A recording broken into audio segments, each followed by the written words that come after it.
Hello friends, unity S के platform पे आपका स्वागत है। मैं फेली राव। तो अपने जो आंसर राइटिंग की क्लास चल रही थी उसका ये लेक्चर 5 है। तो इसमें जो अपना जो मेन था कि अपन के क्वेश्चन के जो लास्ट वर्ड्स होते हैं वो चीज़ों को समझना, ताकि आंसर राइटिंग देखो मैं फिर में बार बता रहा हूँ, जो क्वेश्चन की डिमांड होगी उसी के अकॉर्डिंग सप्लाई करोगे तभी नंबर मिलेगा। पहली बात तो इसलिए भी जरूरी है समझना। दूसरी बात, क्योंकि यूपीएससी इन जो पिछले वर्ड्स होते हैं इन्हीं के साथ खेलता है, तो ये बहुत इंपॉर्टेंट हो जाता है। तो इस पर लगभग 4-5 क्लासेस चलेगी। एक क्लास इस पे हो चुकी है, एक क्लास आज है, लगभग 2 या 3 क्लासेज और होगी, ठीक। ताकि ये जब अंडरस्टैंडिंग हो जाएगी फिर अपन आएंगे इंट्रोडक्शन को कैसे ज़्यादा बेस्ट बनाया जा सकता है, मेन वर्ड को कैसे, क्या डाइवर्सिटी, कैसे फ्लो चार्ट डायग्राम, ये सारी चीज़ें, फिर कंक्लूजन। तो फिर वो लगभग 10 जितनी भी क्लासेज रहेगी, मुझे लग रहा है कि 4-5 क्लासेज ये रहेगी और लगभग 10 क्लास के समथिंग या जो भी है, मतलब लगभग मान चलो आंसर राइटिंग अपनी 20 क्लास के समथिंग रहेगी। मतलब देखो सीखो तो अच्छे तरीके से सीखो, नहीं कोई मतलब नहीं। देखो मैं घास काट के चाहता तो मैं एक ही दिन में निपटा सकता हूँ, और मैं चाहता हूँ कि देखो आंसर राइटिंग आप ये जो सोचो कि 1750 नंबर का खेल इसी का ही है, तो सोचो कि सब कुछ इसी पे ही है। बात है कि आप सोच रहे हो कि पढ़ने से, देखो मैं फिर बता रहा हूँ, पढ़ लोगे लिखना एक अलग चीज़ है, तो वो आर्ट सीखना बहुत ज़रूरी है। पढ़ने के साथ ये आर्ट है वो बहुत ज़्यादा इंपॉर्टेंट हो जाती है। तो 1750 नंबर का जो खेल है, देखो फिर बता रहा हूँ, इंटरव्यू आपके हाथों में नहीं है पर ये आपके हाथों में है। तो वो क्वेश्चन को समझना, उसके अकॉर्डिंग आंसर लिखना, ये सारी चीज़ें अपने हाथों में है। तो हम बहुत अच्छे से अपन ये काम करेंगे, ठीक है। तो ये सारी चीज़ें हैं, अब देखो ध्यान से देखना, ये अपना लेक्चर 5 है। अब देखो क्या होता है कि देखो एग्जाम में एक चीज़ याद रखना, मैं वही बार बार बता रहा हूँ, जो प्रश्नवाचक शब्द होता है आखिर में आलोचनात्मक टिप्पणी करना, आप उस पर कमेंट करो, टिप्पणी करो, ठीक है, कि समालोचनात्मक इसकी व्याख्या करो, ठीक है, डिस्क्राइब करो, वर्णन करो, इस टाइप से रहते हैं, ठीक है। अब वो जो आखिरी में जो ऐड कर देता है उससे क्वेश्चन बहुत ज़्यादा चेंज हो जाता है, ये चीज़ याद रखना। जैसे मान लो कि भारत में बाढ़ आने के कारणों को स्पष्ट कीजिए, ठीक है। क्या आप ये मानते हैं कि भारत में जो आपदाएं हैं उसका बढ़ता हुआ रूप जो है उसका कारण कहीं ना कहीं जनता है, इसकी समालोचना तो टिप्पणी करो। अब यही एक सेम क्वेश्चन इसके जो पिछले वर्ड है उसको जोड़ने से उसके आंसर में बहुत बड़ा बदलाव आ जाता है। तो इसीलिए बता रहा हूँ कि ये बहुत इंपॉर्टेंट हो जाता है कि आप उसके प्रश्नवाची जो शब्द है उसको समझो, ताकि अगर आप उसको समझोगे तभी ही आप आंसर दे पाओगे। और क्या डायमेंशन में पूछ रहा है, क्या पूछ रहा है, क्या जानना चाहता है अपने से, वो बहुत ज़्यादा महत्वपूर्ण हो जाता है, ठीक है। अब देखो बात ये आती है कि बहुत सारे आपको यूपीएससी में तैयारी करते बच्चे मिलेंगे जिनको ज्ञान बहुत है, परंतु उनके यूपीएससी के तो मेंस में उनके बिल्कुल नंबर नहीं आ रहे होंगे। तो उसका रीजन ये नहीं हो कि आपके पास नॉलेज है, मैं फिर भी बार बार बता रहा हूँ कि ये ज़्यादा महत्वपूर्ण करती है कि आपने क्वेश्चन की डिमांड कितना समझा है। अगर आप उस क्वेश्चन को समझ पा रहे हो कोई बात नहीं, देखो विद्वान होना नहीं जरूरी है, एक जर्नलिस्ट, देखो यूपीएससी का जो एग्जाम हो जर्नलिस्ट अप्रोच है। आप किसमें सोचो अगर ऐसा ही अगर होता है, स्पेशलिस्ट अगर डिमांड होती तो इसमें नेट जीआरएफ ये सब मांगते। आप ये चीज सोचो समझने का, तो इसका मतलब भाई सब्जेक्ट का आपको व्याख्याता नहीं होना है, आपको इतना ज्ञान, बस आप ये कि क्वेश्चन की जो डिमांड है उसको समझ जाओ और 5-5 पॉइंट लिख पाओ, बस, ठीक है। बस यही चीज समझना है कि क्वेश्चन में क्या पूछ रहा है, अगर वो आप लिख दोगे, ठीक है, तो इसमें और जो आपके कोई विद्वान बैठा है वो कुछ भी लिख रहा हो, वो बहुत विख्यात ज्ञाता हो सकता है, परंतु वो नहीं। नंबर क्वेश्चन की डिमांड है, उसी को समझने से नंबर आपको मिलेंगे, ठीक है। इजी है, तो क्वेश्चन की डिमांड बहुत इंपॉर्टेंट है आपको समझने के लिए, ठीक है। जो यही वर्ड्स जो होता है एग्जामिन करना, कमेंट करना, एनालाइज करना, ये सारी चीजें होती है। अब देखो यही जो सबसे निर्देश जो गाइड करते हैं कि आपका आंसर किस दिशा की तरफ जाएगा, आप इस दिशा में जाओगे, इस दिशा में जाओगे। जैसे कभी आपने देखना कि जो आप अगर हाईवे पे अगर आप ट्रेवल करते हो तो वहां पे लिखा रहता है कि भाई अगर आपको इधर जाना है तो आप इधर जाइए। तो ऐसे ही जब मान लो कि आप आंसर क्वेश्चन पढ़ रहे हो और जो पिछले वर्ड्स होते हैं ये आपको डायरेक्शन देते हैं कि आपको किस डायरेक्शन में आपको आंसर को लेके जाना है, तो ये बहुत इंपॉर्टेंट हो जाता है। अब देखो सबसे पहले आते हैं हम डिस्कस, विवेचना करें। तो कल भी अपन ने देखा था, पर बहुत से बच्चों को रहा कि इसने सर हिंदी में बताओ, ठीक है। तो इंग्लिश मीडियम वालों तो मुझे लगता है ओवरऑल इंग्लिश मीडियम वाले समझ गए होंगे, कोई नहीं, ऐसा अपन दोनों लेके चलेंगे, कोई बड़ी बात नहीं है इसमें, ठीक है। अब देखो जब भी ऐसा पूछ रहा है विवेचना करें, जैसे मान लो कोई स्टेटमेंट दे दिया उसको बोला कि विवेचना करो या डिस्कस करो, मान लो ऐसे लिख दिया कि भारत में गरीबी का प्रमुख कारण सरकार की सरकार का प्रभावी निष्पादन नहीं है, मतलब परफॉर्मेंस गवर्नमेंट का अच्छा ना हो पाना, या गवर्नमेंट की जो कार्यशैली है इस पर विवेचना करो, डिस्कस करो। अब जब इस टाइप का क्वेश्चन पूछा जाता है तो आपको क्या करना है, आपको गवर्नमेंट के फेवर में बताना है। ऐसा नहीं गवर्नमेंट के कारण ही नहीं है, और दूसरे कारण भी है जिसके कारण भी गरीबी है, और आपको कुछ ये भी बताना है कि गवर्नमेंट के फेलियर है। तो पक्ष और विपक्ष दोनों होने चाहिए आपके आंसर में, एक चीज ये याद रखना। जब भी डिस्कस करो, मैंने शायद उस कल पिछली लास्ट क्लास में बताया भी था, डिस्कस जैसे मान लो बहुत बड़ी बड़ी कंपनी जो कैंपस प्लेसमेंट के लिए आती है ना, तो वो आपको ग्रुप डिस्कशन टॉपिक देते, तो वो बोल देते कि आपको कुछ लोगों को फेवर में बोलना है, कुछ को अपोज करना उसी चीज को, ठीक है। तो ये सारी चीजें हैं, तो आपका जो आंसर होना चाहिए, आंसर में आपको पक्ष भी दिखना चाहिए और विपक्ष भी दिखना चाहिए, ठीक है। वो बहुत इंपॉर्टेंट है, उसकी चर्चा होना बहुत जरूरी है। आपके स्टेटमेंट के पक्ष में, मतलब उसके फेवर में भी आर्गुमेंट होने चाहिए, ऑपोजिशन में भी आर्गुमेंट आपके पास होने चाहिए, ठीक है। अब आखिरी में क्या होगा कि देखो, कंक्लूजन तो आपको जाना है ना। अब तो कंक्लूजन आप जब भी करोगे इस टाइप के क्वेश्चन में, तो याद रखना कि आपके पास कुछ फैक्ट्स होने चाहिए, और उस पे रिलेटेड आपको कुछ आर्गुमेंट आपको देने पड़ेंगे, कुछ लॉजिकल आर्गुमेंट देने पड़ेंगे, ताकि निष्कर्ष पे आप पहुंचे, ठीक है। तो ये चीज याद रखना। तो बस ये चीज जहाँ पे डिस्कस करने पूछा, तो आपको क्या करना है, उसके फेवर में भी लिखना है, अपोज में भी लिखना है।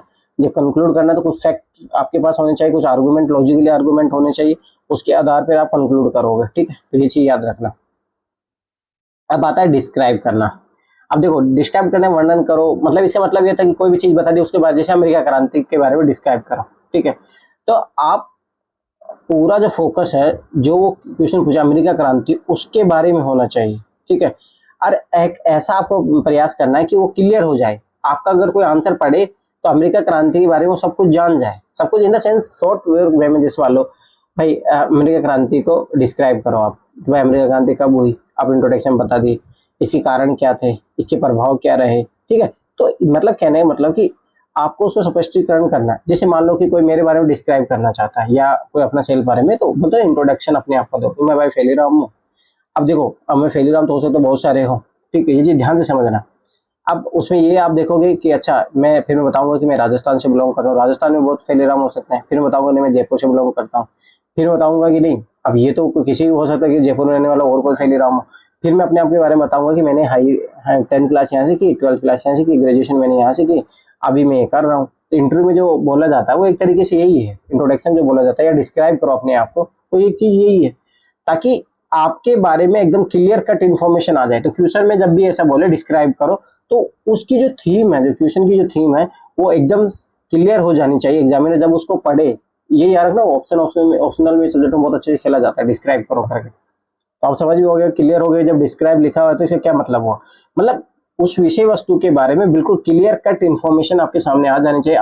कोई भी मान लो कि वो बंदा जो अमेरिका क्रांति को नहीं भी जानता, वो भी जान जाएगा, अच्छा अमेरिका क्रांति ऐसे हुई थी, अमेरिका में हुई थी, अच्छा उसके कारण ये थे, ठीक है, अच्छा उसका फिर ये प्रभाव रहा, ये सारी चीजें, मतलब क्लियर कट इन्फॉर्मेशन। अब बस ये है कि टू द पॉइंट सेंट्रिक होना चाहिए, आपका आंसर इधर उधर डेविएट नहीं करना चाहिए, बस ये चीज याद रखना, ठीक है।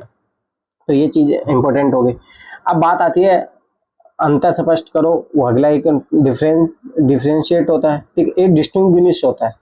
ये देखो, इन दोनों में वर्ड अंतर समझना बहुत इंपॉर्टेंट है, इसी याद रखना। अब देखो,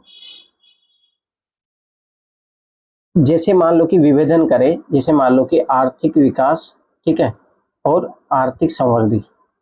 अब इन्हीं के बीच में आपको विभेदन करना, डिस्टिंग्विश करना, तो याद रखना उत्तर उसी पर आधारित होना चाहिए जो प्रश्न का विषय है, ठीक है, और उल्लेखित अन्य बातें विषय से कैसे भिन्न है। बस आपको वो चीजें बतानी है कि जैसे मान लो किसी चीज के बारे में पूछ रहा है, जो जिसके बारे में डिस्टिंग्विश मतलब विभेदन करने के लिए बोल रहा है आपको, तो उसके बारे में क्लियर कट आपको बताना है, ठीक है, एक चीज याद रखना, ठीक है।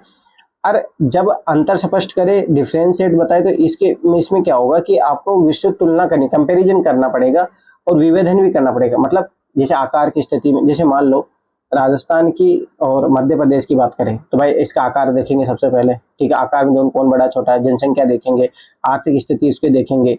तो ये जो फॉर्मेट है, अंतर स्पष्ट करे, राजस्थान और मध्य प्रदेश में अंतर स्पष्ट करो, ठीक है। या मान लो कि आप हाँ ये चीज ले लो, गांधार शैली और मथुरा शैली में डिफरेंस करो, तो उसके जो पॉइंट हो गए आपको उस तरीके से बनाना पड़ेगा। मैंने बोला भी था कल भी कि इस टाइप की जब भी क्वेश्चन आए तो टेबल फॉर्मेट में आपको आंसर देने हैं, तो बहुत ज्यादा बेस्ट तरीका है। ठीक है। तो ये चीज याद रखना कि डिस्टिंग्विश जो होगा उसी क्वेश्चन के बीच में होगा। वो जो पूछ रहा है जिस पैरामीटर में वो पूछ रहा है कि आर्थिक रूप से इन दोनों के बीच में विभेदन कीजिए, तो आर्थिक रूप से आपको बताना पड़ेगा एक फैक्टर। वो जो क्वेश्चन की डिमांड होगी उसी अकॉर्डिंग अंतर स्पष्ट करें तो बहुत सारे सेक्टर को आप लेके उससे तुलना कंपेरिजन कर सकते हो, ठीक है। अब देखो ये बहुत बार पूछा जाता है एग्जामिन करो। मान लो उसको बता दिया कि जैसे मान लो कि इसका एग्जामिन करने का आप एक सिंपल सा मतलब समझो, आपके सामने कोई कॉपी रखी है, ठीक है, और वो कोई क्वेश्चन का आंसर लिख रहा है। अब आप उसको एग्जामिन करना है कि क्वेश्चन के अकॉर्डिंग डिमांड लिखा है नहीं लिखा है। तो जब वो क्वेश्चन पूछ रहा है तो आपको भी बस वही एग्जामिन करना है कि ये क्या स्टेटमेंट कितना लेवल पे सही है कितने लेवल पे गलत है, बस, ठीक है। अब देखो ये खास ये है कि इस मुद्दे के मुख्य तथ्यों की जांच की जाए और उन्हें स्थापित किया जाए। जैसे मान लो बोल दिया जाए कि भारत में गरीबी का प्रमुख कारण जो है भारतीय समृद्धि का समावेशी विकास नहीं होना। अब क्या ये तथ्य सही है? आप इसकी जांच करोगे तो फैक्ट आप रखोगे, अगर सही होगा तो, गलत है तो फिर उसके अपोजिशन में आप उसका आर्गुमेंट दोगे।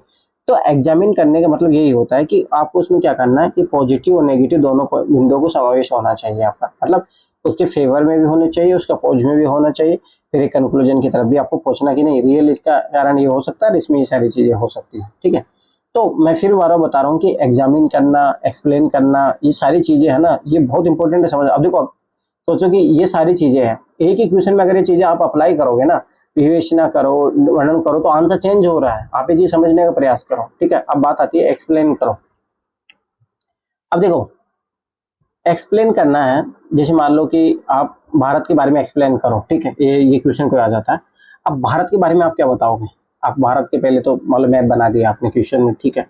फिर इसकी भौगोलिक स्थिति बताओगे आप कि भाई 68 से इतना है, ये है, ठीक है। फिर इसकी आर्थिक स्थिति बढ़ाओगे कि देश में कितना है, जनसंख्या की जो स्थिति वो बताओगे आप, ठीक है। तो ये एक्सप्लेन करना हो गया, ठीक है। मतलब कि प्रश्नवाची जो शब्द विषय में क्यों और कैसे है और किसके लिए के बारे में विस्तार से उत्तर देने की मांग करता है, मतलब सब बात है अच्छे से डिस्क्राइब करना किसी, ठीक है। अब दूसरी बात कभी याद रखना कि उत्तर जब भी कभी लिखो तो जटिल अवधारणा को सरल तरीके से लिखा जाना चाहिए। आपको एक्सप्लेन करने का मतलब ये होता है भाई ये मतलब अमेरिका क्रांति के कारणों को स्पष्ट करे, तो स्पष्ट करना तो आपको डिटेल में अच्छे तरीके से लिखना पड़ेगा ताकि कोई भी पढ़े तो उसको समझ में आ जाएगा अच्छा ये अमेरिका क्रांति के कारण थे। आप वहां पे बुलेट पॉइंट में लिख के नहीं आ सकते, अब आपको एक्सप्लेन करना पड़ेगा, स्पष्ट एक्सप्लेन करना पड़ेगा। तो एक ही जैसे कारण है, मान लो कि जैसे मान लो कि भारत में ये मान लीजिए 1857 की क्रांति के प्रमुख कारणों को स्पष्ट करें। अब उसमें आप बुलेट पॉइंट में लिख के आंसर नहीं आओगे, अब बुलेट पॉइंट लिखोगे तो उसका एक्सप्लेन करोगे, ये चीज ध्यान से समझना।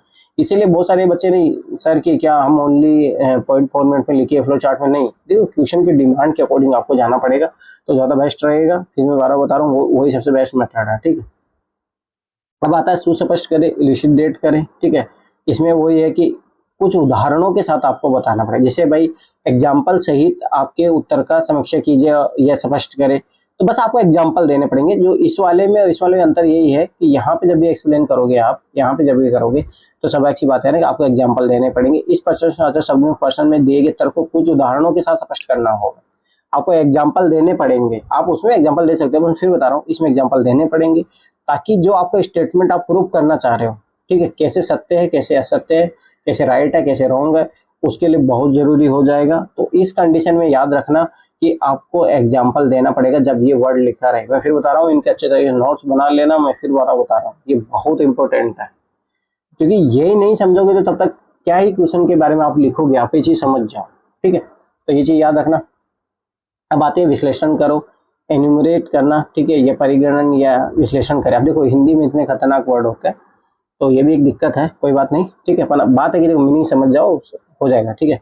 वो क्या पूछ रहा है उससे मतलब नहीं है। अब फिर ऐसा नहीं अपन इंग्लिश में होती इसीलिए मैंने इंग्लिश में लिखे हैं सारी चीज, ठीक है, चीज याद रखना। देखो अब इसे विश्लेषण करने से पता लग रहा है कि इसमें जो कारण जो रहेंगे और मुद्दों की सूची को सूचीबद्ध करना रहेगा आपको, ठीक है। तो देखो एक चीज याद रखना कि जब भी आप विश्लेषण करो तो एक फॉर्मेट होगा उसका, ठीक है, उसी फॉर्मेट में आपको उत्तर देने का प्रयास करना है, ठीक है। और जो आखिरी में जो स्टेटमेंट दिया उसके विश्लेषण करने को बोला तो उसका निष्कर्ष होना बहुत जरूरी है, ठीक है। अब मैं फिर बता रहा हूँ कि ये आगे चीजें अभी आपको थोड़ा बहुत चीजें ऐसे लग रही है, कोई बात नहीं, अपन जब आंसर राइटिंग जब मैं क्वेश्चन दूंगा फिर मैं वहां बताऊंगा देखो विश्लेषण मैंने ये बोला था, इसलिए मैं अभी स्टार्टिंग में क्लासेस करा रहा हूँ। जब वो विश्लेषण वर्ड आएगा तो फिर मैं बताऊँ, देखो मैंने वहाँ बोला था इस प्रकार के प्रश्न शब्द के लिए विशेष रूप से बिंदु प्रारंभ उत्तर देने की अनुशंसा की जाती है, उसी फॉर्मेट होना चाहिए, उसके अंदर अगर आप जब इसको एंड करोगे तो एक निष्कर्ष कंक्लूजन दिया जाना चाहिए, ठीक है। तो ये चीज याद रखना, जब ओपन क्वेश्चन करेंगे तो और ज्यादा ओपन होगी चाहिए क्लियर, ठीक है। अभी बात है मैं आपको एक समझाना ताकि आप ये चीजों को आगे जाके जब अप्लाई करोगे तब अच्छे तरीके से समझ जाए, ठीक है। अब बात आती है मूल्यांकन करना, एवेल्यूएट करना। अब जैसे आपको पूछा जाए कि आप सचिन को मूल्यांकन कीजिए, अब उसके बाद में आप परफॉर्मेंस दोगे, रन कितने बनाए, क्या है, ये सारी चीजें हैं। तो आपका जब भी आप किसी का मूल्यांकन करें तो लॉजिकल वे से होना चाहिए, ऐसे नहीं अफवाहों के बारे में, ठीक है। तो आपको लॉजिकल मूल्यांकन देने की मांग करता है ये क्वेश्चन, जब ये इस टाइप का आता है, ठीक है। एक चीज याद रखना, आपको बहुत एक व्यक्तिगत राय नहीं बल्कि तथ्यों के साथ और सबूतों के आधार पर एक लॉजिकल तरीके से मूल्यांकन होना चाहिए। ऐसा नहीं आप पर्सनली आपको पॉइंट ऑफ व्यू क्या बताता वो नहीं, आपको आर्गुमेंट देने में उसके फैक्ट आपको बताने पड़ेंगे, ये सारी चीजें बतानी पड़ेगी, तब जाके उसका होगा वो सही, ठीक है। तो किसी भी योजना का मान लो मूल्यांकन पूछा जा सकता है, इसलिए कमियों को नकारात्मक पहलुओं को कहाँ उल्लेख किया जा सकता है, उसमें हो सकता है मूल्यांकन करने वाला पॉजिटिव नेगेटिव दोनों रहेगा। ऐसा वैसी बात है, कुछ अच्छा ये बताओगे तो कमे रहो, अपन उससे लॉजिकली आपके पास आर्गुमेंट कुछ फैक्ट होने चाहिए, उसके आधार पर ये आप करोगे, ठीक है। अब बात आती है एनालिसिस, विश्लेषण करें, ठीक है।